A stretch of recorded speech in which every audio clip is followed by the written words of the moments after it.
Glória a Deus, a paz do Senhor Jesus, igreja. Virou mania agora ajeitar o cabelo atrás da orelha, porque a gente tira a máscara, vem um tufo pra cá. Puf, puf. Aí a gente fica engraçado no vídeo, né? Tá direitinho aí? Deu certo? Valeu. Glória a Deus, é uma honra e uma alegria poder estar aqui nessa noite. É sempre um privilégio muito grande poder ministrar em casa. Quero louvar a Deus pela vida do meu pastor Silas Malafaia. Louvar a Deus pela vida do meu pastor Odilton e pela vida do pastor Samuel. Eu só não digo meu pastor, mas é também pastor, porque eu acho que eu sou mais velha do que o Samuel. Eu acho. Pode ser que não, né?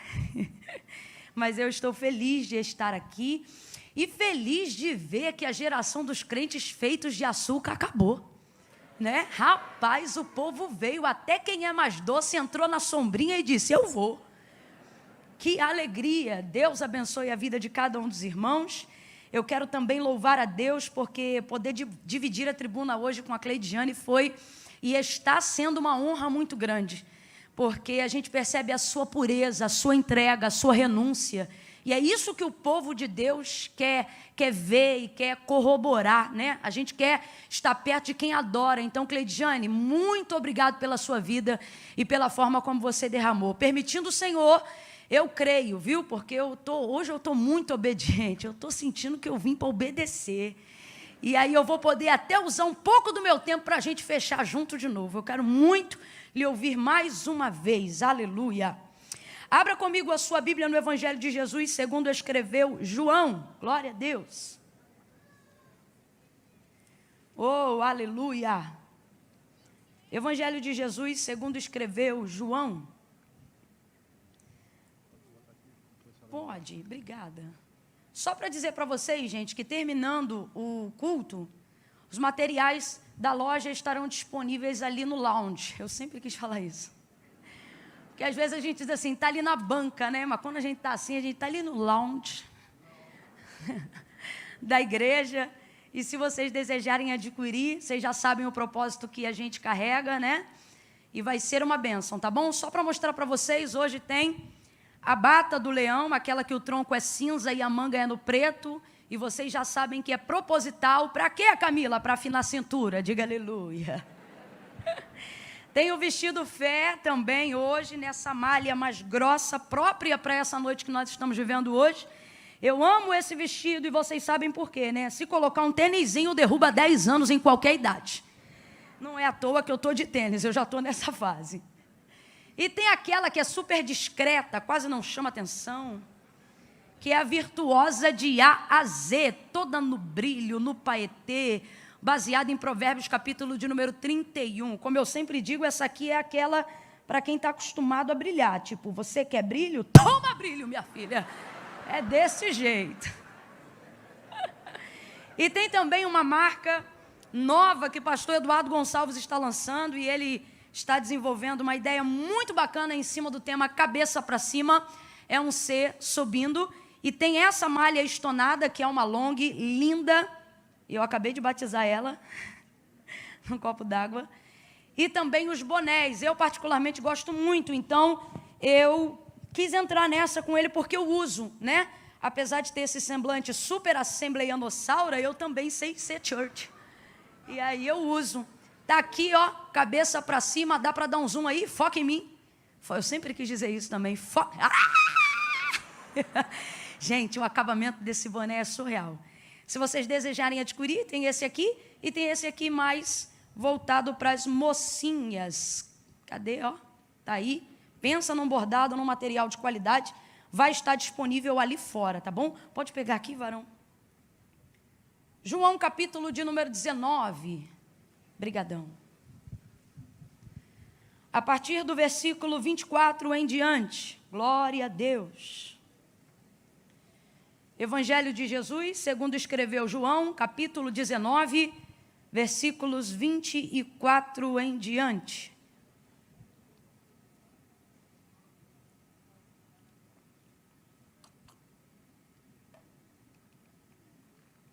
Quem achou pode dar um amém? Amém. Diz assim o texto. Disseram uns aos outros: não a rasguemos, mas lancemos sortes sobre ela, para ver de quem será. Isto aconteceu para que se cumprisse a Escritura. E isto aconteceu para que se cumprisse a Escritura, que dizia: dividiram entre si as minhas vestes e sobre a minha túnica lançaram sortes. E foi o que fizeram os soldados. Junto à cruz de Jesus estava a sua mãe, a irmã dela, e Maria, mulher de Clopas, e Maria Madalena. Vendo Jesus ali a sua mãe, e que o discípulo a quem ele amava estava presente, disse à sua mãe: mulher, eis aí o teu filho. Depois disse ao discípulo: eis aí a tua mãe. E desde essa hora em diante o discípulo a recebeu em sua casa. Mais tarde, sabendo Jesus que tudo estava consumado, e para que a Escritura se cumprisse, perceba, e para que a Escritura se cumprisse, disse: tenho sede. E estava ali um vaso cheio de vinagre, e embeberam de vinagre uma esponja, colocaram-na numa vara de ísopo, e chegaram-na à sua boca. Quando Jesus recebeu o vinagre, disse: está consumado. E inclinando a cabeça, entregou o Espírito. Como era o dia da preparação, os judeus, para que os corpos não ficassem na cruz durante o sábado, porque esse sábado era um grande dia, rogaram a Pilatos que lhe quebrassem as pernas e fossem tirados os crucificados. Foram os soldados e quebraram as pernas do primeiro e a do outro, que com ele fora crucificado. Mas, chegando-se a Jesus e vendo-o já morto, não lhe quebraram as pernas. Contudo, um dos soldados transpassou-lhe o lado com uma lança, e imediatamente saiu sangue e água. E aquele que viu isto testificou que o seu testemunho é verdadeiro, e ele sabe que é verdade o que diz, para que também vós o creais. Verso 36. E estas coisas aconteceram para que se cumprisse a Escritura que dizia: nenhum dos seus ossos será quebrado. E você diga amém por essa palavra. Glória a Deus. Oh, aleluia. Põe a mão sobre o seu coração. Deixe sua Bíblia aberta sobre o seu colo. Oh, aleluia. Aleluia, aleluia. Em dias como hoje, onde, dada a elevação da expectativa, a minha dependência em Deus é também elevada, ela aumenta. Eu me lembro de quando, bem no início, ainda caminhando com o Senhor, ele dizia para mim: não temas, abra a tua boca que eu a encherei. E em dias como hoje eu me lembro destas palavras, e isso me dá força, me anima a fé. E vezes antes de assumir a tribuna para ministrar a palavra de Deus, Deus sempre usava alguém no círculo de oração, antecedendo a ministração da palavra, e era um corinho que me lembrava uma oração, né? É uma oração cantada, na verdade.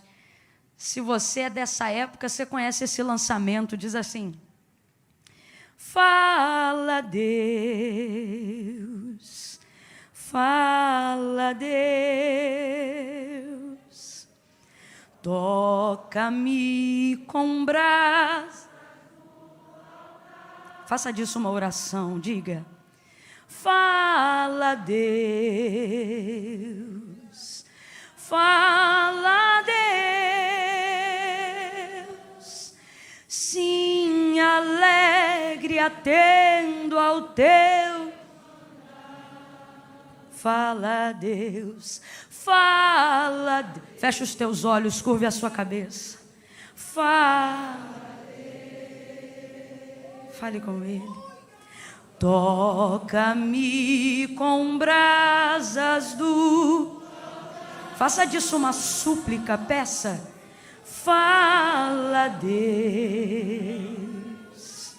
Fala, Deus. Sim, alegre atento.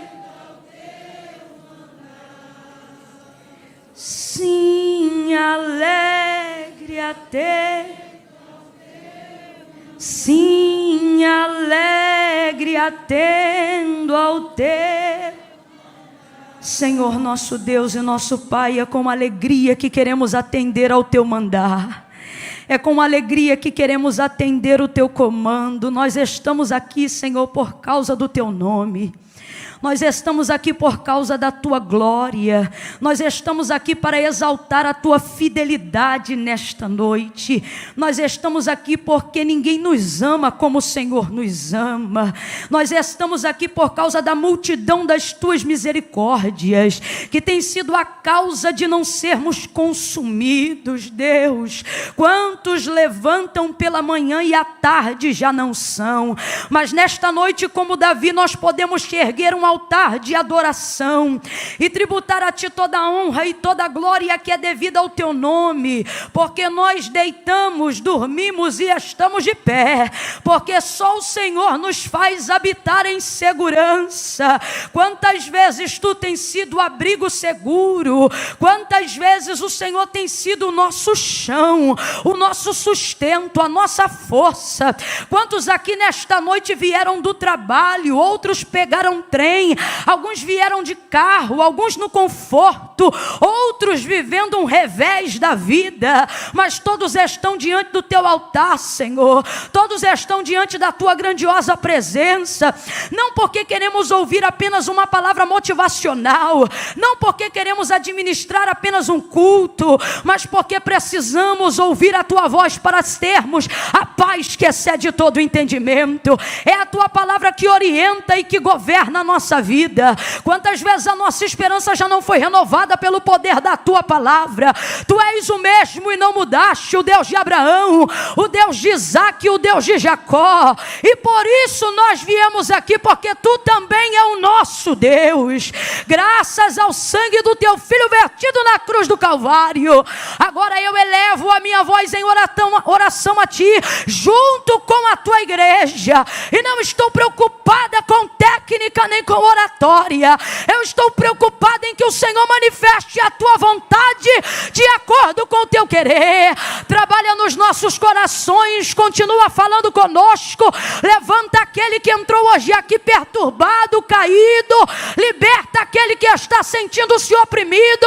Aonde houver uma dor agora no organismo e no corpo, alojada, querendo desvirtuar a atenção desta pessoa para ouvir a tua palavra, neutraliza, cancela toda a obra do mal nas regiões celestiais, ou que seja no corpo físico, espírito, alma e corpo. A tricotomia de cada jovem, a tricotomia de cada criança, a tricotomia de cada ancião. Aqueles que estão acompanhando ao vivo agora pela internet, passe em revista.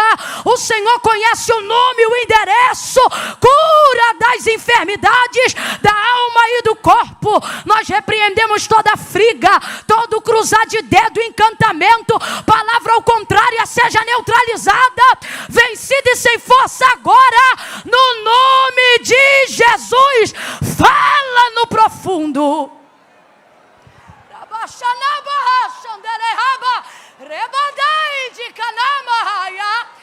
Fala no profundo, no oculto e no escondido, e alinha-nos ao centro da tua vontade e o teu querer. Glorifica, glorifica, glorifica, glorifica o teu nome, e nós te glorificaremos ainda mais, não a nós, Senhor, mas ao teu nome. Glória, sem cessar. Nós oramos e te pedimos, fala, que os teus servos ouvem, em nome de Jesus. Quem concorda, diga amém. Oh, amém, aleluia. Oh, aleluia, aleluia, aleluia. Muita gente sendo curada hoje aqui, aleluia. Oh, eu acho que você não me ouviu, eu vou falar de novo. Antes desse culto acabar, você vai procurar aquela dor chata que estava te incomodando, aquela dor chata que estava roubando a sua atenção, aquela enfermidade que estava furtando a sua alegria, e você não vai achar, porque o Senhor está cancelando enfermidades no corpo, nesta noite, aleluia. Levante a sua mão e renda graças ao Senhor. Levante a sua mão e adore o amado, o desejado e a glória desta casa. Oh, aleluia, aleluia, aleluia, aleluia. Meu Deus, oh glória. Eu vou contar de 1 a 3, e quando eu disser 3, você vai liberar uma palavra que determina o rumo profético daquilo que eu acredito que o Senhor nos confiou como verdade para esta noite. Amém?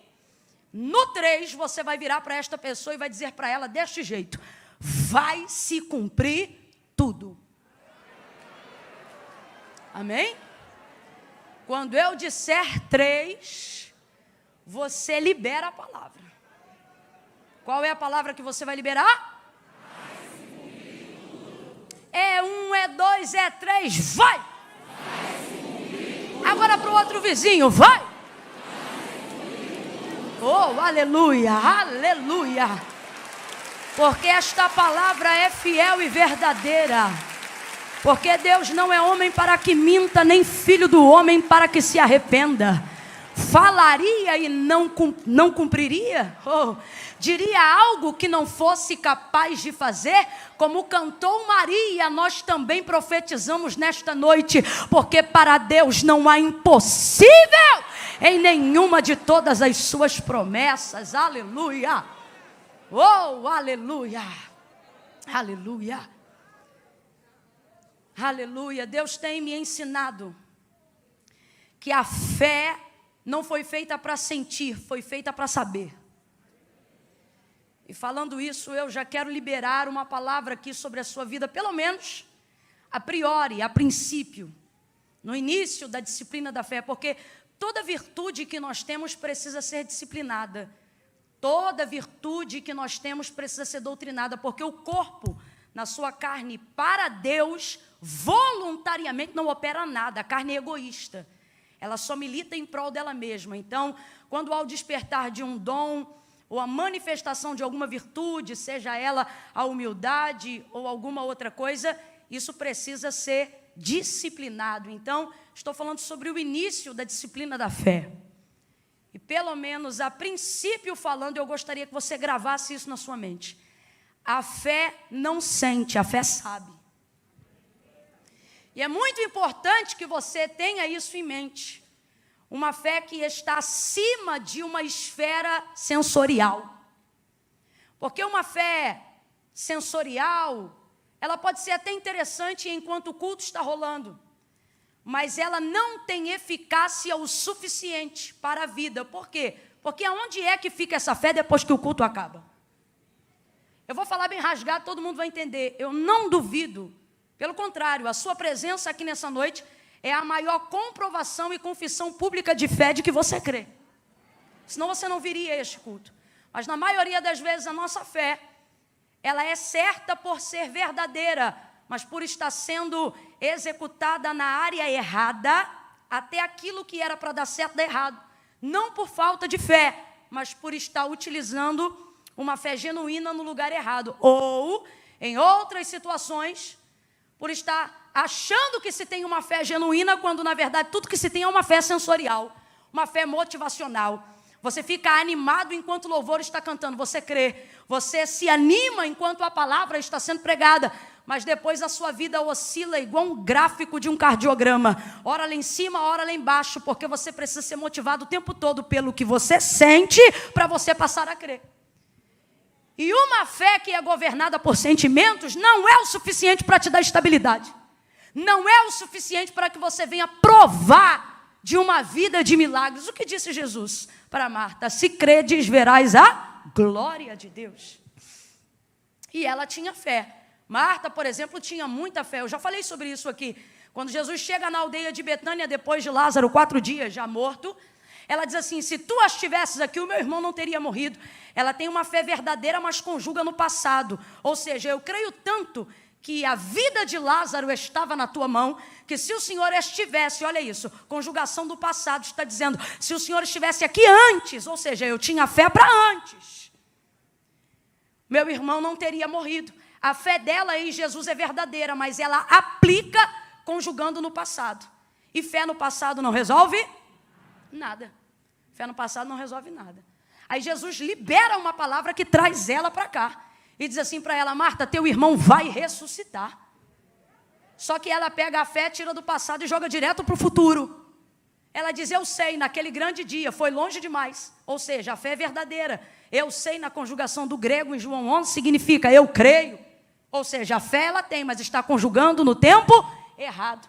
Ou ela tem fé no passado, ou ela tem fé no futuro.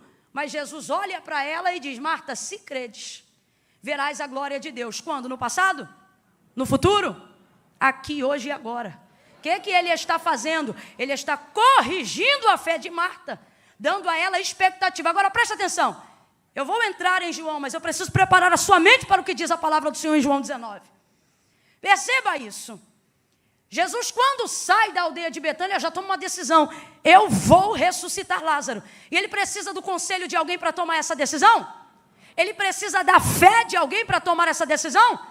Muito antes de animar os discípulos para irem a Betânia, muito antes de animar Marta a crer, muito antes de corrigir a expectativa da fé da sua irmã Maria, ele já havia decidido muito antes de chegar na aldeia de Betânia. Ele disse: Lázaro está morto, mas eu vou ressuscitá-lo. Então preste atenção, Jesus não está trabalhando com a fé de ninguém para decidir se opera um milagre na vida de Lázaro. Ele já decidiu. Mesmo assim, ele vai animando a fé de todo mundo, para que as pessoas possam caminhar até a realização desse milagre com ele. E é exatamente a mesma coisa que ele tem feito conosco. Preste atenção. O capítulo onde nós lemos o momento do Calvário, a crucificação de Jesus Cristo, vão haver 4 menções, das quais 3 em João 19.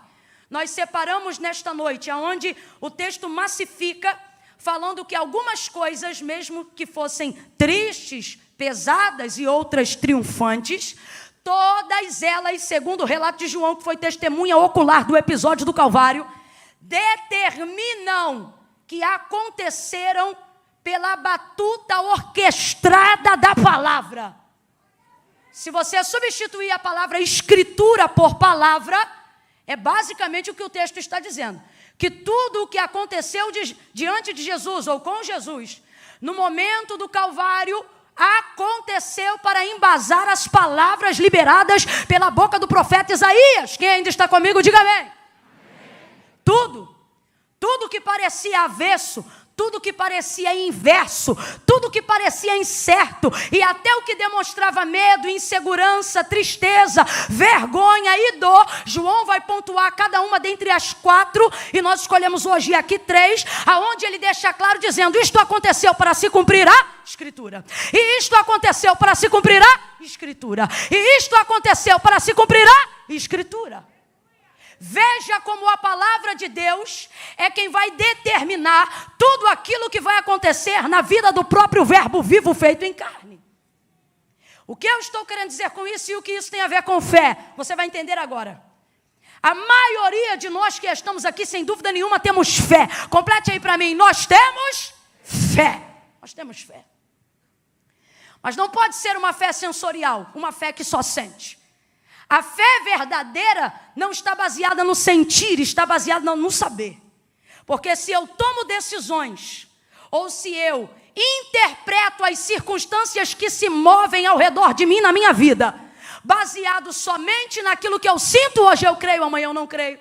Hoje eu tenho força, amanhã eu não tenho força. Se está tudo bem, eu fico legal. Se de repente a porta se fecha, eu me entristeço.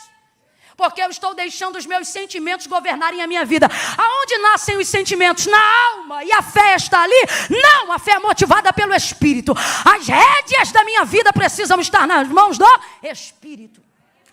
Então, quando o Espírito se manifesta, querendo demonstrar qualquer coisa que é contrário à palavra, se eu tenho de Deus palavra, consequentemente também terei fé, e darei ao Espírito autonomia para, sujeitando a alma, ele dizendo: segura ela aí. Por quê? Porque não é baseado no que eu sinto, é baseado no que eu sei. Vai ouvindo aí.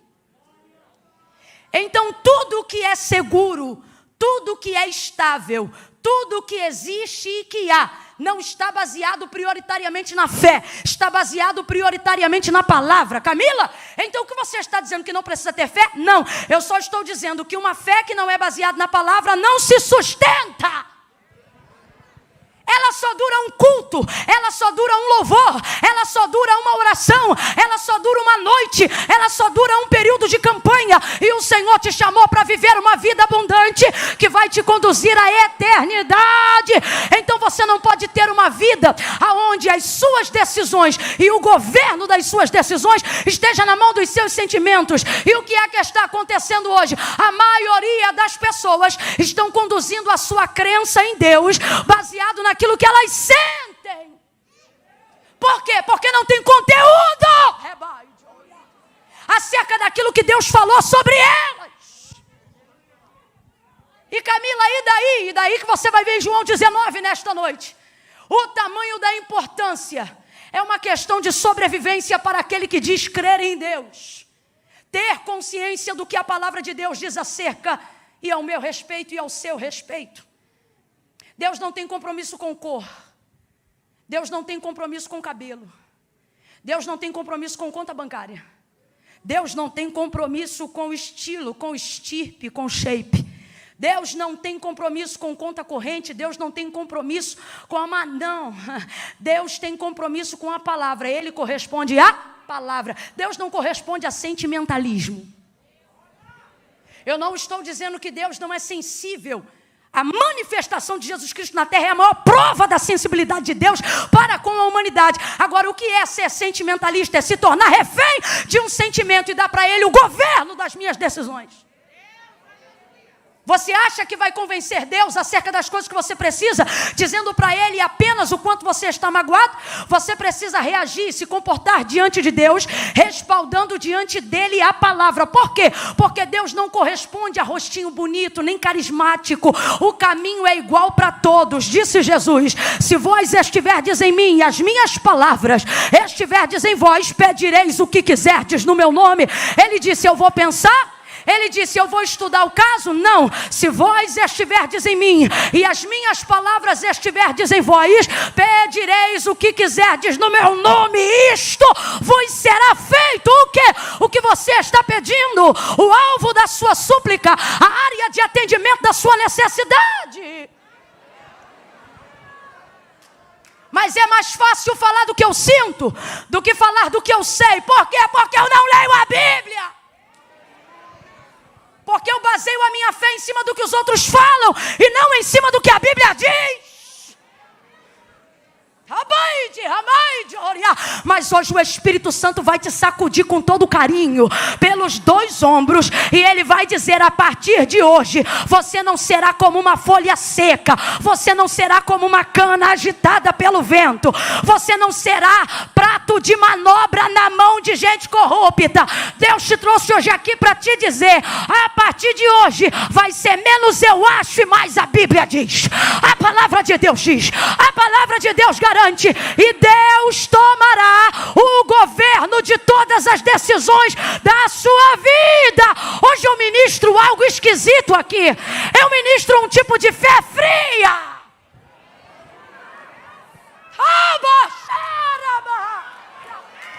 Um tipo de fé fria. A fé da sunamita, por exemplo. A fé de uma mulher que acabou de perder um filho. Único filho. Cumprimento de promessa, predito pela boca de Eliseu, morreu. O texto diz, meio-dia, menino no colo, morreu. Complete aí, por favor, 2 Reis 4, o menino morreu. Aí o que o texto diz sobre isso? Que ela pega o menino, irmão, o que é isso? Filho único. Pega o moleque, que a gente acredita já ter aí quase encabeçando 12 anos de idade, porque é o período de idade de quem já pode sair de casa para ver o que o pai está fazendo no campo, no comércio, na empresa, seja lá onde for que ele trabalhasse. Pega o menino no colo, já é estranho uma mulher pegar um menino desse tamanho no colo. Pega o menino no colo, sobe as escadas, porque o texto diz que o quarto de Eliseu ficava no pavimento superior. Quem está conseguindo imaginar a cena? O moleque está morto. Ela viu que não tem mais vida nele. Quando não tem vida no alvo daquilo que eu quero que viva, para Deus não tem problema. Sabe por quê? Porque Ele não depende da fé que você coloca nas pessoas ou que as pessoas colocam em você. Ele só depende da fé que você decidiu colocar nele. Não, eu não sei se você entendeu. Veja, não tem mais vida no menino, mas tem vida na mãe. Ela pega o menino no colo, sobe as escadas, abre a porta do quarto do profeta, deita o menino sobre a cama do homem de Deus. O texto diz que ela fecha a porta. Parece que eu imagino a cena, ela pegando a chave e colocando no bolso. Desce ela as escadas, murcha a barriga e estufa o peito. Porque quanto mais mal alguém tiver, mais necessidade tem de mostrar que está bem. Aí ela vai descendo e diz: marido, chama o servo para mim, manda trazer a charrete e a jumenta. Ele dá ordem primeiro, parceria, e pergunta por quê depois. Aí ele diz: mas vais aonde?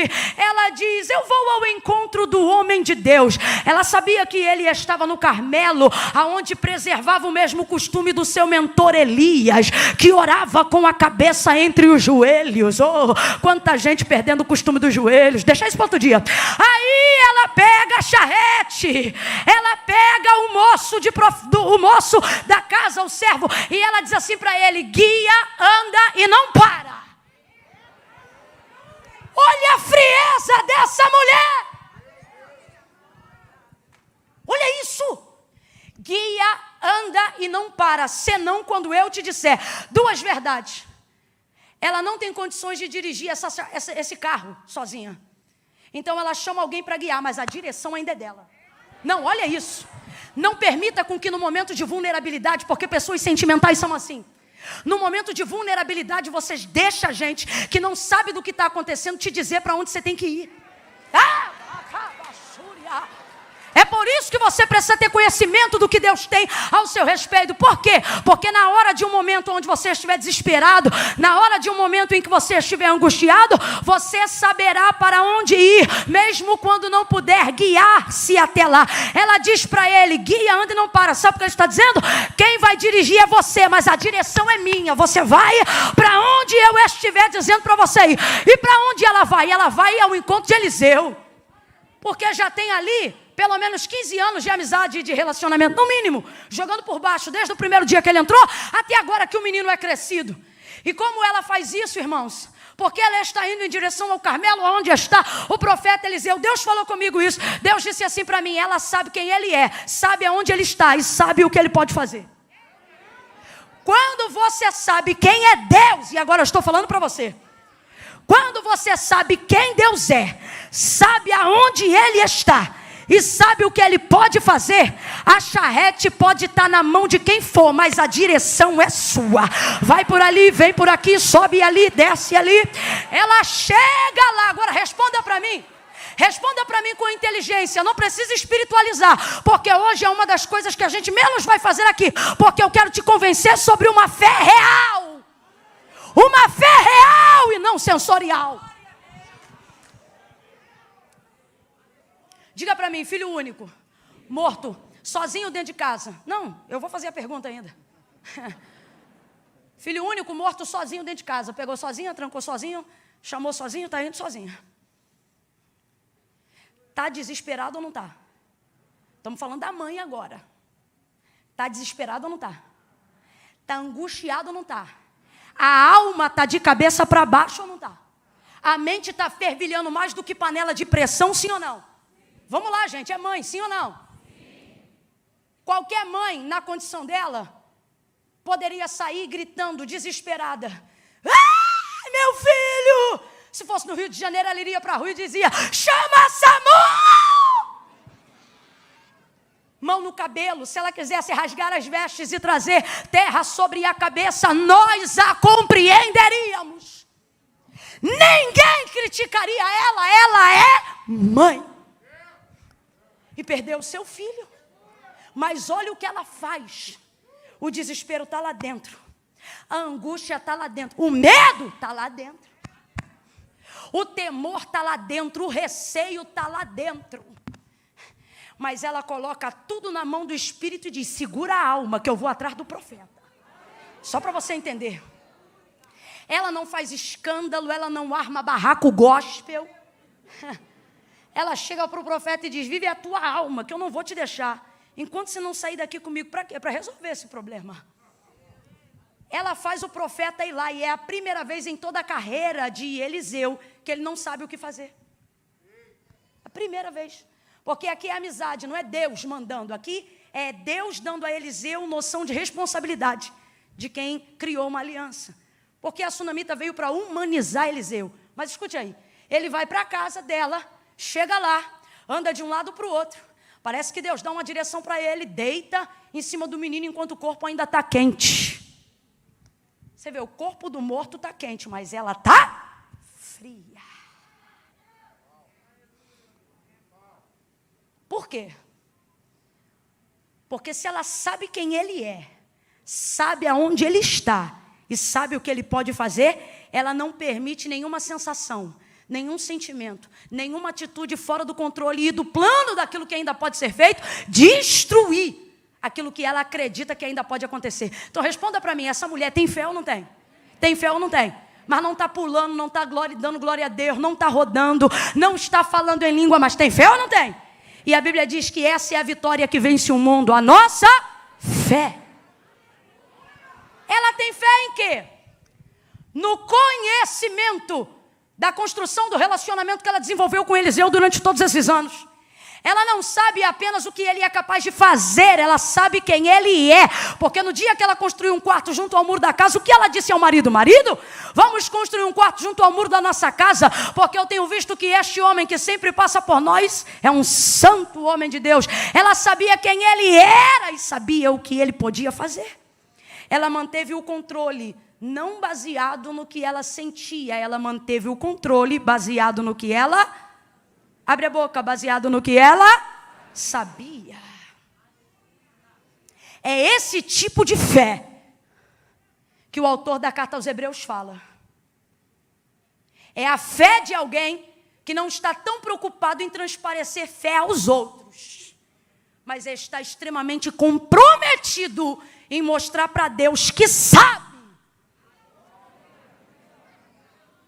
no que ela acredita, no que ele acredita, no que sua vida deseja, aonde estão as suas expectativas. E Camila, por que hoje em dia já não está acontecendo mais assim com tanta frequência? Será que está faltando fé? Não. O que está faltando é expectativa na palavra para que haja realidade de fé. A Bíblia diz que a fé vem pelo ouvir e o ouvir da palavra de Deus. Não é qualquer palavra, a fé vem pelo ouvir e o ouvir da palavra de Deus. Se a fé vem pelo ouvir de Deus, quando eu começo a me relacionar com Deus, eu não me relaciono com Ele manifestando primeiro a fé. Eu primeiro preciso manifestar em mim a palavra, e a minha fé se manifestará diante de Deus. Camila, eu não entendi. Vai entender que eu vou falar rasgado. Na ordem e na escala de prioridades de quem se relaciona com Deus, você coloca a fé no primeiro lugar e deveria colocar a palavra. Porque não tem como manter a fé na primazia se primeiro você não tiver a palavra. Vou falar mais rasgado e quem tem 12 anos vai entender também.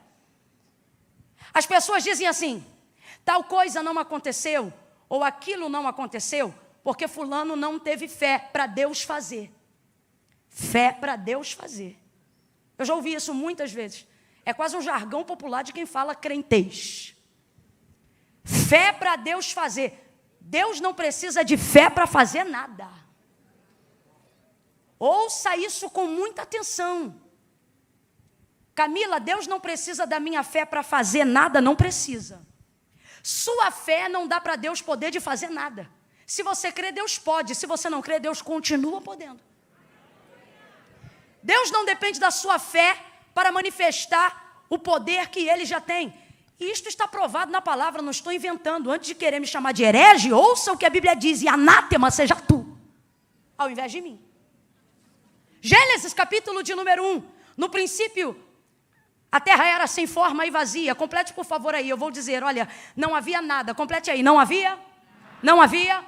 No princípio a terra era sem forma e vazia. Isso significa que não havia? E o Espírito de Deus, não é de Satanás não, é o Espírito de Deus, não é das trevas não. E o Espírito de Deus se movia sobre a face das águas. e o Espírito de Deus. Então vamos lá, quem se movia sobre a face das águas que estavam no abismo era o Espírito de... O Espírito de...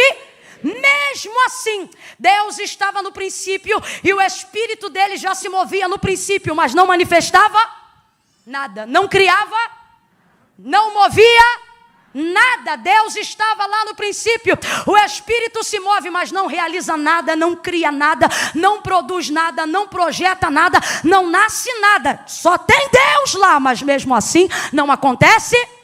Aí você conhece a história bem de Gênesis 1. E disse Deus. É a primeira manifestação de verbo. É a primeira manifestação de palavra. E João diz que Jesus já estava lá desde este dia. Porque diferente dos outros evangelistas, ele já coloca no cabeçalho da biografia não o nome de José, nem o nome de Maria. Porque João não predata a manifestação de Cristo na conceição de Maria. Ele predata a biografia de Cristo lá no princípio. Quando ele diz, no princípio era o verbo estava com Deus. O verbo era Deus, nele estava a vida, e a vida era a luz dos homens. Ouça isso, Gênesis 1. Aí ele diz assim: e disse Deus, haja luz. Eita, gente. E o que aconteceu? E houve luz. E disse Deus, haja luz, e houve luz.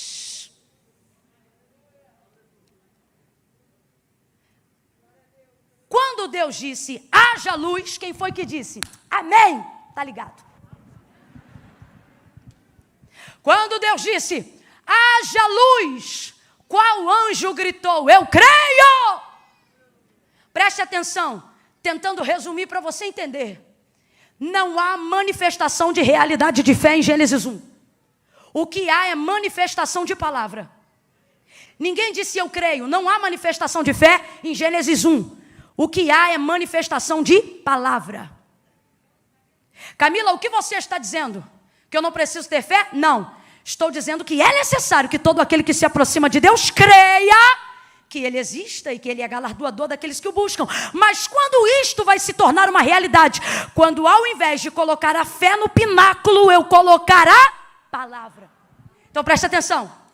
Deus não depende da minha fé para fazer, porque o autor da carta aos Hebreus legitima a seguinte verdade: porque céus e terra, tudo que existe e tudo que há, não foi feito por prova aparente do que se vê, mas foram criados pelo poder da fé, foram criados pelo poder da sua palavra. Então não há em Deus moção de fé para que Ele tenha poder para fazer o que quer fazer. Se você crê, Deus faz. Se você não crê, Deus continua fazendo. Só que só recebe a vida de quem crê. Porque Deus não precisa de fé para fazer. E por que ainda assim eu creio, Camila? Porque Deus não precisa de fé para fazer. Eu preciso de fé para receber aquilo que Deus já fez. Então eu creio. E no que eu creio, Camila? Eu preciso crer no que a Bíblia diz sobre mim. Eu preciso crer no que a palavra de Deus diz sobre mim. E quando isto acontecer, quando isto acontecer, o que? Eu tiver consciência do que a palavra de Deus garante ao meu respeito, a minha fé será atestada, será segura, será poderosa, porque ela não andará mais de acordo com o que ela sente. Por ter palavra, ela andará de acordo com o que ela sabe. Mesmo quando eu não estiver sentindo nada, eu venho para o culto. E mesmo quando eu estiver na TPM, eu digo, fiel é Deus que está no céu. E mesmo quando a enfermidade bater a porta da minha casa, ainda num leito eu direi, Ele cura, Ele salva. Por quê? Porque não é uma fé que está baseada naquilo que eu sinto, é uma fé que está baseada naquilo que eu... E ela é poderosa para durar, mesmo depois que o culto acaba. Ela é poderosa para me sustentar ao longo da minha vida. Por quê? Porque a primazia dela não está baseada no que eu sinto, mas está baseada no que a palavra de Deus diz a meu respeito. Por que Deus respondia tão rapidamente a Abraão? Por que Deus respondia tão rapidamente a Moisés? Por que Deus respondia tão rapidamente a homens que Ele usa como príncipes de fé e de obediência, porque eles não oravam o que sentia. Olha o que eles oravam. Quando eles entravam em juízo para pedir algo para Deus, eles oravam e diziam assim: porque tu disseste. Quando Deus decidiu que ia acabar e exterminar com o povo no deserto, Moisés não disse: Deus, por favor, não. Deus, por favor, eu amo o povo. Não. Moisés colocou diante de Deus sua própria palavra. E Deus sabia que ele faria isso. Deus, na verdade, não estava provando a ele, estava provando o coração de Moisés. E Moisés olhou para ele e não disse o que sentia, simplesmente reproduziu as mesmas palavras que Deus havia dito acerca do povo, porque tu disseste que faria este povo herdar a terra que jurou aos seus pais. E isso fez com que Deus mudasse a momentânea sentença que aparentemente estava sendo delegada naquela hora diante do povo no deserto. Ezequiel, capítulo de número 37, nós vamos ver a maior realidade do que está sendo dito aqui. Em visão, o Senhor conduz Ezequiel a um vale que estava cheio de ossos sequíssimos. A mão do Senhor o leva ali. Então lhe é perguntado: filho do homem, poderão viver estes ossos? Senhor Deus Jeová, vou traduzir. Sabe o que Ezequiel está dizendo? Sobre o vale eu não sei, mas sobre o Senhor. Sabe o que ele está dizendo? Não vou falar o que eu não sei. Esse vale, não sei. Esses ossos, não conheço. É basicamente isso. Agora, o Senhor eu conheço. Quando ele diz, tu sabes, ele está dizendo, a minha fé não está no vale, a minha fé está no Senhor. Aí ele disse assim: então, filho do homem, profetiza. E Ezequiel profetiza o quê? Nada. Ele fica caladinho, esperando Deus dizer qual é a palavra, porque profeta de verdade não inventa palavra, ele só procura ser fiel àquilo que Deus já disse, porque a palavra de Deus é o bastante. Aí ele diz, diga-lhe assim, e tem 2 pontos no texto, diga-lhe assim, vento dos 4 cantos. E aí ele começa a repetir todas as palavras que Deus, o Senhor, estava falando com ele dentro daquela visão. E aí, enquanto a palavra era reproduzida, houve um barulho e um reboliço muito grande naquele vale. Ossos foram se juntando aos seus ossos. Se Ezequiel chegasse ali e por conta própria, na visão, ele dissesse, ossos se colhem, juntas se liguem, se movam, exército se levante. Se Deus não tivesse falado, não iria acontecer nada. Mas porque ele está reproduzindo uma palavra que já foi dita. Para de querer inovar. Para de se tornar dependente de uma nova revelação. O manto do remanto, do profundo, do escondido, do prado cheio. Se preocupe em absorver aquilo que Deus já disse. E Deus está me mandando dizer agora o que foi. Quais são as palavras que Ele já liberou a seu respeito. Mais fé não é quem diz eu creio. Mais fé tem quem crendo obedece. Pare de espiritualizar as coisas que Deus já mandou você executar. Quantos milagres estão estacionados? Porque ao invés de confessar uma incredulidade verdadeira, preferimos manifestar uma falsa fé.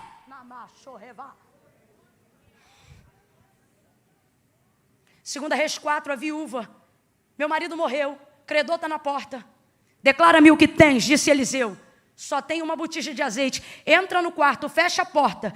E nos vasos que pediu todos emprestado, derrama o azeite da botija nos vasos.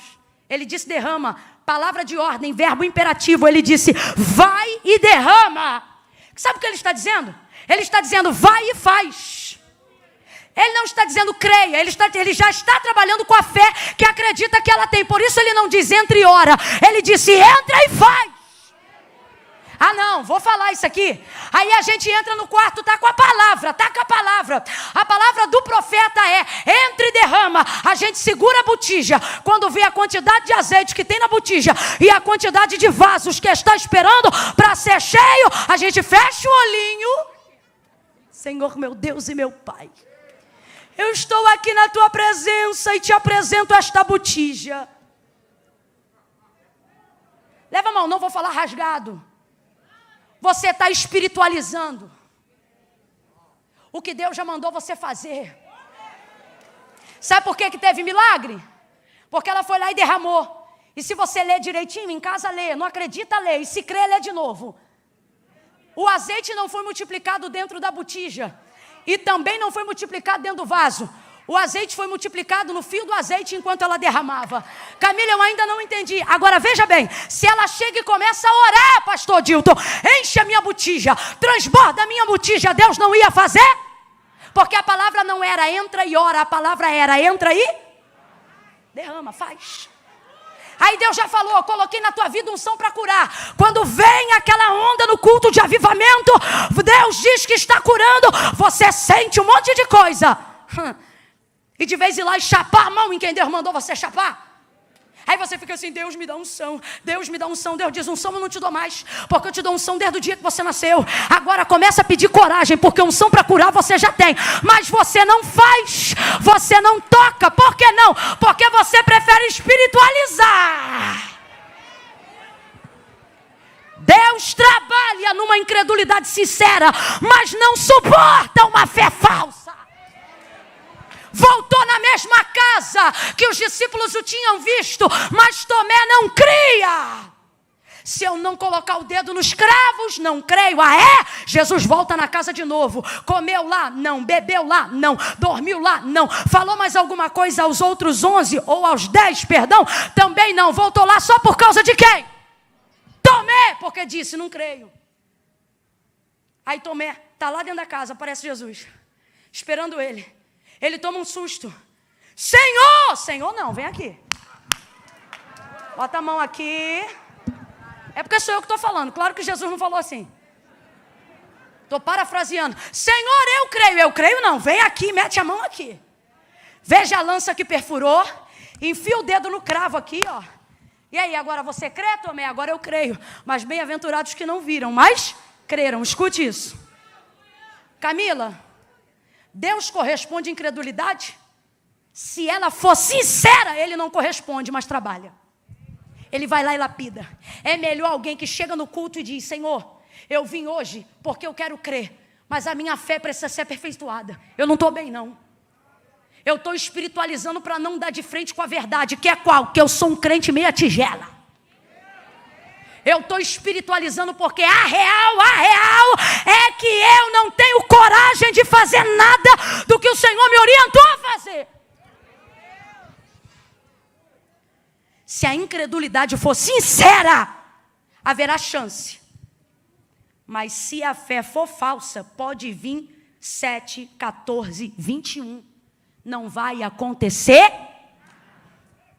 Estou sendo sincera. Agora, vou lá, estou sentindo de ir, não, mas eu vou lá porque eu sei. Por isso Paulo não disse, ofereça um culto espiritual para Deus. Ele diz, vem para o culto e ofereça um culto racional. Vem aqui e coloca diante de Deus o que você sabe, o que a Bíblia diz. Camila, isso é afronta? Não. É entrar em juízo com Deus, é anunciar a sua palavra, é dizer, Deus, eu estou aqui porque a tua palavra diz assim, a tua palavra diz assado, e a tua palavra diz isto, e a tua palavra diz aquilo, e por isso eu vim. Fechando em João 19, porque eu pareço doida, mas não sou. Verso 24. Quando os soldados rasgam as vestes e lançam sorte sobre a túnica, João termina o verso 24 dizendo assim, quem fizeram isso foram os soldados. Olha o que acontece na vida de alguém que é norteado pela palavra. Olha o que a fé de alguém que é embasada na palavra faz com tal pessoa. Foram os soldados que fizeram isto. Isto o quê? Rasgaram, tiraram, desnudaram. É momento de vergonha ou não é? Vamos lá, gente. É vitupério ou não é? É vergonhoso e constrangedor, sim ou não? Vem, igreja, sim ou não? Sim. Só que João diz assim, mas isto aconteceu para que se cumprisse a Escritura. Vamos substituir pela palavra. Para que se cumprisse a... E aí João repete a palavra que está escrita pela boca do profeta Isaías, que foi dita muitos e muitos anos antes deste fatídico dia chegar. Sabe o que João está dizendo? Porque eu sei o que a palavra diz sobre o que isso está acontecendo, Foram os soldados que fizeram, mas eles só fizeram porque a palavra diz que eles fariam isso. Ponto número 1. E serão só 3. Quando eu tenho em Deus a palavra, eu não transfiro para ninguém aquilo que eu sei que só está acontecendo porque a palavra de Deus se mantém no governo. O que está acontecendo aqui é bom? Não. O que está acontecendo aqui é legal? Não. O que está acontecendo aqui é confortável? Não. O santo, o Cordeiro Imaculado, inocente, está sendo vituperado, tendo vestes rasgadas e achacotado diante de uma multidão. Mas o texto diz, os soldados fizeram, mas só fizeram porque a palavra disse. O que é isso? Governo máximo. É acreditar que até quem se põe diante de mim como adversário. A banda da Cleide Jane sobe aqui rapidão pra gente já ir terminando. Cadê? Tua banda tá aí? É acreditar que se eu estou debaixo de uma palavra, até os adversários e circunstâncias adversas e pessoas que se colocam como inimigos estão trabalhando igual ponteiro do relógio. Elas estão trabalhando para fazer cumprir aquilo que Deus liberou sobre a minha vida. Levante a sua mão. Eu estou declarando esta palavra sobre a própria palavra de Deus. Estenda ela bem alto. Agora traga ela sobre sua própria cabeça. Quando você tem a palavra, eu não preciso dizer diretamente sobre você. Você tem o mesmo poder delegado que está sobre mim. Traga a sua mão sobre a sua cabeça. Se tu tens fé para isso, vem. Se não tens, vem na minha fé que eu vim crente. Pegue essa mão, faz assim agora. Atmosfera circular, governo e totalidade. Diga comigo, diga eu estou debaixo de uma palavra. Faz isso sem encostar no teu irmão e diga, você está debaixo de uma palavra. Sua casa está debaixo de uma palavra. Teu casamento está debaixo de uma palavra. Os teus filhos estão debaixo de uma palavra. Tua vida espiritual está debaixo de uma palavra. Deus tem palavra para a tua alma. Deus tem palavra para o teu corpo. Deus tem palavra para as tuas emoções. Deus tem palavra para o teu espírito. Ouça, Ele tem palavra para os teus negócios. Ele tem palavra para a tua vida espiritual. Ele te trouxe hoje aqui e Ele está dizendo, não ande a ermo, ande direcionado. Você está debaixo de uma palavra. E por isso vai se cumprir tudo.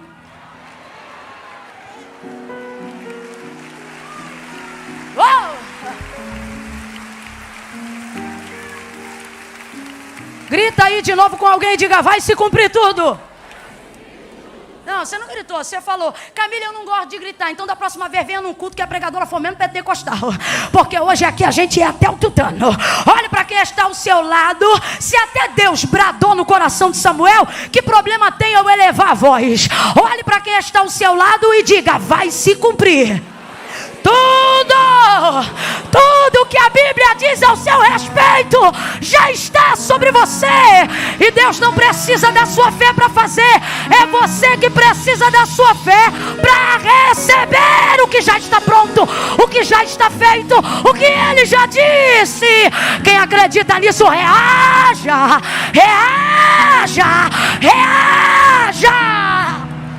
Eu tenho uma palavra, eu tenho uma palavra. Camila, mas a macumbeira botou meu nome 7 palmos embaixo da terra. Coitado do sapo que morreu. Fala pra ela que eu estou debaixo de uma palavra. O dono do tráfico já falou que teu filho é aviãozinho. Já disse que ele vai dar 20 tiros na cara dele. Não precisa falar pro dono da boca. Só preciso saber. Diga, eu tenho quarto, tenho joelho. E este moleque está debaixo de uma palavra.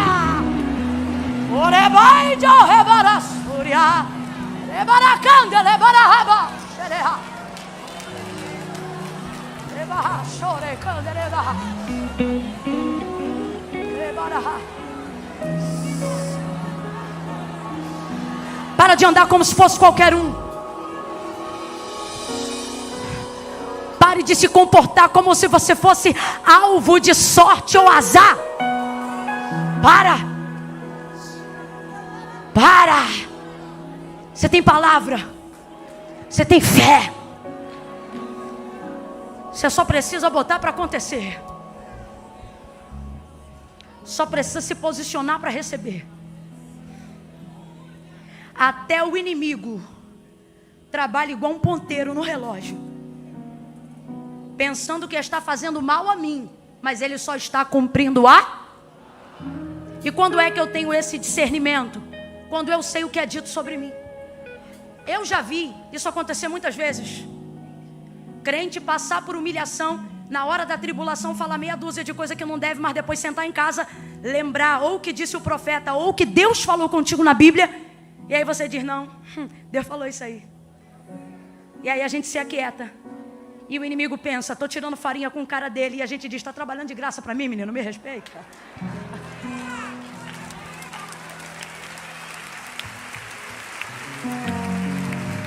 Segunda vez.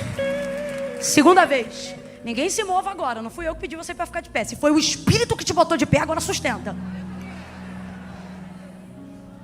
Segunda vez. O texto diz assim: e vendo que já estava chegando a hora, disse, tenho sede. Você leu comigo, em casa medita melhor. O texto diz assim: e disse, tenho sede, para que se cumprisse a.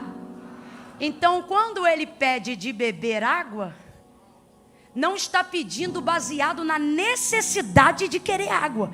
Está pedindo na necessidade de fazer cumprir o que ele sabia que aquela hora arregimentava sobre ele. Quem está comigo aí, diga glória. Ele não está dizendo, está diante dos seus algozes, olha para mim. Você pede de beber água para quem quer te matar? Você sabe que vai vir batizada. Então o texto deixa claro, João escreveu, não que ele não tinha sede, mas não está pedindo porque tem sede. Está dizendo que tem sede porque quer cumprir a. Então a motivação é necessidade ou é cumprir a palavra? Segundo nível de maturidade da fé.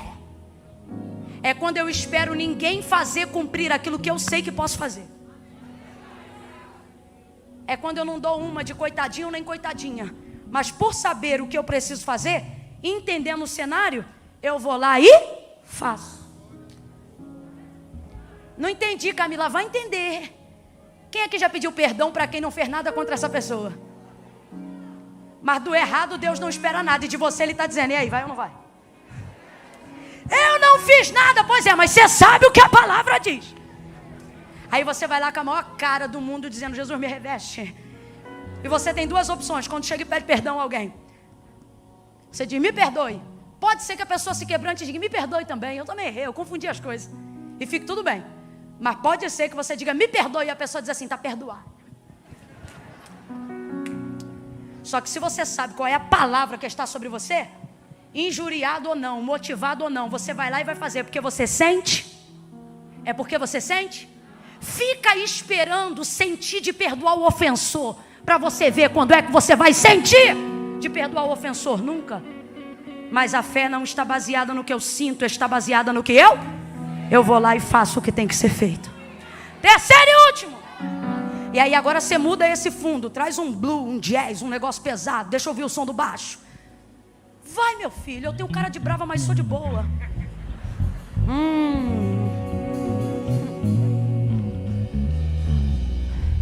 Nós vamos fazer um som agora de quem está vendo o cenário todo montado para alguém te arrebentar, ou para uma circunstância te arrebentar. E parece que você ouve o eco do diabo no inferno dizendo, eu vou te arrebentar todinha. Eu vou arrebentar com a tua casa, eu vou arrebentar com a tua família. E aí ele vai ameaçando, porque você vê o da direita caindo, o da esquerda caindo também. E está todo mundo no mesmo lugar no Gólgota. Está todo mundo pendurado sobre o mesmo tipo de madeira.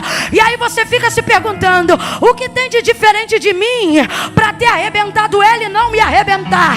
Eu não quero comparações. O Espírito de Deus está dizendo aqui para alguém, eu não quero você comparando sua vida. A comparação relação mina a fé. Não foque em como o outro foi quebrado. Foque que você está debaixo de uma palavra. Chegando-se, porém, a Jesus, cada um com um pedaço de madeira na mão.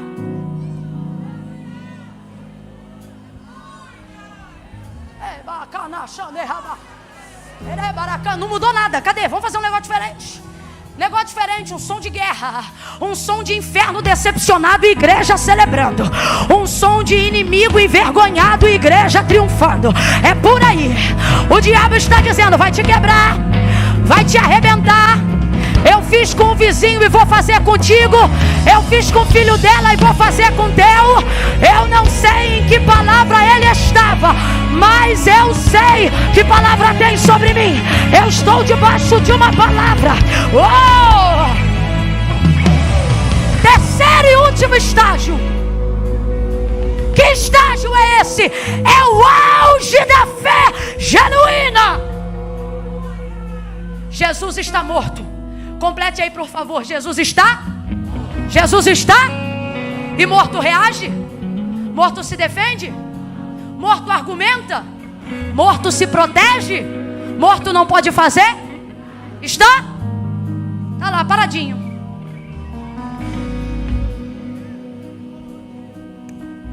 Aí você diz: Camila, o que eu tenho a ver com isso? Camila, o que eu tenho a ver com isso? Você diz assim: vivo eu estou, porque eu estou respirando. Mas às vezes está num ambiente de trabalho onde você não pode se defender. Você diz: viva eu estou, porque eu estou respirando.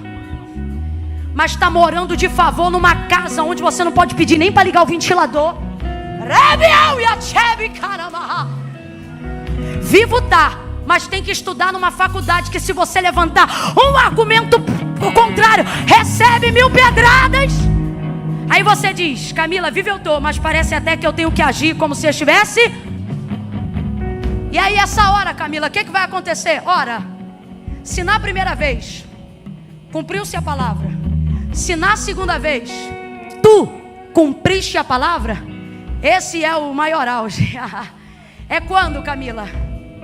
É quando eu não posso mais reagir, mas não haverá problema. Por quê? Porque você trabalha para cumprir a palavra trabalha para cumprir o que você não pode mais cumprir, para defender quando... Camila, ainda não entendi, vai entender. Deus trouxe gente hoje aqui e está dizendo: a minha palavra vai se manifestar e ela vai fazer por você aquilo que você não pode fazer. Camila, será que isso é verdade? É verdade, porque o autor da carta aos Hebreus diz que ela é viva, eficaz, mais penetrante do que qualquer espada de 2 gumes. Levante a sua mão. Eis que o guarda de Israel, o Senhor é este guarda, e é Ele quem te guarda. O sol não te molestará de dia e nem a lua de noite. O Senhor guardará a tua alma, Ele guardará a tua entrada e a tua saída, desde agora e para sempre. Levante a mão. Bendito serás ao entrares, bendito serás ao saíres. Aquele que habita no esconderijo do Altíssimo, a sombra do Onipotente descansará. Direi do Senhor: Ele é o meu Deus, o meu refúgio, nele eu confiarei. Eu estou debaixo de uma palavra. Quem está debaixo de uma palavra? A palavra vai reagir. A palavra vai reagir. Segura aí, eu termino aqui.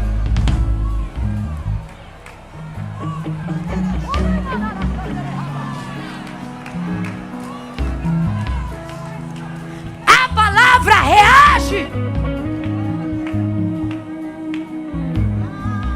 Eu só preciso saber o que ela diz e executar o que ela manda. E se eu viver uma vida para cumprir a palavra me assegurará, mesmo quando eu não tiver mais vida.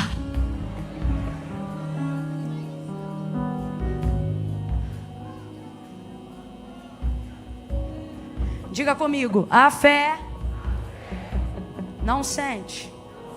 Diga: a fé sabe. Depois você pode até sentir, mas primeiro você precisa. Camila, eu quero voltar para Jesus hoje, mas eu sinto que eu não estou pronto. A fé não sente, a fé... Camila, eu preciso fazer uma aliança com Deus hoje, mas eu sinto que eu não consigo me perdoar. Não é sobre como você se sente, é sobre o que a palavra diz. Então segure aí um pouco do que você sente e ouça o que Deus diz. Ele não diz eu sinto, ele diz eu sei que pensamentos tenho de vós. Pensamentos de paz e não de mal, para te dar o fim que você deseja. Quem ainda me ouve, diga amém. Jó só sentia dor, úlceras que perfuravam a carne e pegavam até os ossos. Ele não gastou nem um minuto quando invocou Deus para falar do que sentia. Se não me engano, no capítulo 28, ele escreve e ele diz: eu sei. Está arrebentado, pastor Gesiel. Está na lona. Filho morreu, casa quebrou, não tem camelo, está sem ouro, está sem prata, sem status, sem amigos, sem nada. Já o que você está sentindo? Depressão. Já o que você está sentindo? Complexo de inferioridade. Já o que você está sentindo? Dor.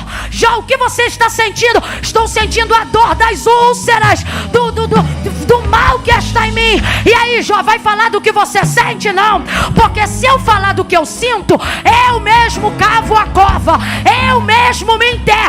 E aí, Jó, vai fazer o quê? Vou falar do que eu me lembro. Eu sei que o meu Redentor vive, e por fim ele se levantará sobre a terra. Olha para mim, igreja. Chega dessa balela, só fazer o que sente. Aí não sente de orar, não ora. Depois a vida declina, não sabe por quê. É porque você está querendo espiritualizar o que Deus só mandou você fazer. Vou contar de 1 a 3. Camila, e aí vai fazer apelo? Não, apelo eu estou fazendo a 1h06. Vou fazer convite. Camila, mas eu só vou ir na frente se eu sentir um arrepio. Quer sentir arrepio? Tira a roupa no frio. Aqui agora é decisão. É decisão. Camila, seguinte, deixa eu só resolver minha vida essa semana. Na próxima campanha eu vou entregar minha vida para Jesus. Não vai. E não é porque você não quer, é porque foi o próprio Jesus que disse: sem mim nada podeis fazer. Não, mas é que tem essa situação aqui que é tico-tico no fubá. Vem você, o tico-tico e o fubá. Camila, minha parada é mais séria, vigia. Tô com 8 gramas de um bagulho aqui no bolso. Vou repartir, inclusive marquei o ponto de encontro aqui. Vem você, as 8 gramas, se o fornecedor veio, pergunta se ele quer vir também. Porque Jesus não disse se prepara e vem. Ele disse: vinde a mim todos vós que estáis cansados, oprimidos, sobrecarregados. Ele não disse eu vos julgarei. Quem se lembra, completa para mim, igreja. Ele disse eu vos tem alívio de Deus. No 3, ok? Aí você vê só um refrão, tá, Cleide? No 3, quem está na galeria: ai, Camila, eu vou ter que ir aí na frente. Vai. Mas é meio longe. Longe é o céu sem Jesus. Ai, Camila, é que eu ouvi dizer que a porta é estreita. Verdade, só esqueceram de te dizer o mais importante. É estreita, mas está? Passa por ela hoje. Eu conto 1. A igreja que entende o poder da oração, levante a mão e comece a interceder agora. Eu conto 2. Se não consegue orar, seja sincero. É melhor uma incredulidade sincera e confessada, que precisa ser trabalhada, do que uma falsa fé. Não finge que está orando. 2,5. Quando as pessoas começarem a sair do lugar, porque eu sei que elas estão aqui, aleluia, você não vai aplaudir ninguém, você vai orar mais intensamente. 2,45. Camila, sou eu. Estou afastado, estou distante. sair do centro da vontade de Deus. Camila, eu sou de uma igreja aqui perto, posso ir aí na frente receber oração? Não vem que eu não estou te chamando, eu quero aqui agora. Só quem sabe que está afastado, que precisa fazer uma aliança com Deus hoje. 2h45, parou de orar por quê, igreja? 2h50, levante a mão, vai orando. O Senhor está quebrando cadeias. Camila, sou eu, é você? 3, tira o pé do chão agora e vem para Cristo. Senhor, nosso Deus e nosso Pai, em nome de Jesus, em nome de Jesus, eu levanto a minha voz agora e oro com a sua santa igreja. Nós abençoamos a vida de cada um desses irmãos, dessas irmãs, dessas pessoas que estão diante do teu altar. Nós entendemos a vinda delas ao teu altar, dada a especificidade do convite, a confissão pública de fé. Tu disseste: aquele que me confessar diante dos homens, eu também o confessarei diante do meu Pai que está no céu. Eles não se envergonham, mas confessam. Por isso, Senhor, dá a eles a alegria de terem os seus nomes inscritos no livro da vida, como ministros de uma nova aliança e sacerdotes de uma nova geração. Cumpre o que tu disseste que faria, quando tu disseste: tudo que 2 de vós ligardes na terra será ligado no céu. Deus, as pessoas que pela internet agora também te confessam e retornam: ah, Senhor, nós ligamos o perdão dos seus pecados, a sua libertação, e ministramos sobre cada um deles a alegria. Alegria, alegria, alegria, alegria, alegria, alegria, alegria, alegria, alegria. A alegria do Espírito Santo e a alegria da salvação que só há em Cristo Jesus. Em nome de Jesus, nós te glorificamos. Nós te glorificamos, porque nessa noite salvação e glória chegaram a esta casa. Em nome de Jesus, quem concorda, diga. Presta atenção só um minutinho. Eu vou deixar você celebrar com as suas palmas, mas todos vocês que estão aqui na frente, a gente quer ajudar vocês. Nome, telefone, para ajudar você. E a gente quer te dar um presente do nosso pastor para incentivar essa fé que é real. Só precisa andar no caminho certo. Então o pessoal que está com você vai te conduzir agora para o lado de cá. É para o lado de cá, né, pastor Dilton? Para o lado de cá? Para o lado de cá? Metade aqui, ó. Divisão do corredor. Quem está daqui para lá, vai para lá. Quem está daqui para cá, vai para cá. E antes do culto acabar rapidinho, você já vai estar aqui de volta. Quem está com esse povo, espera eles. As palmas celebrem ao Senhor. Celebre com verdade, celebre com vontade. Deus te abençoe, pastor Dilton.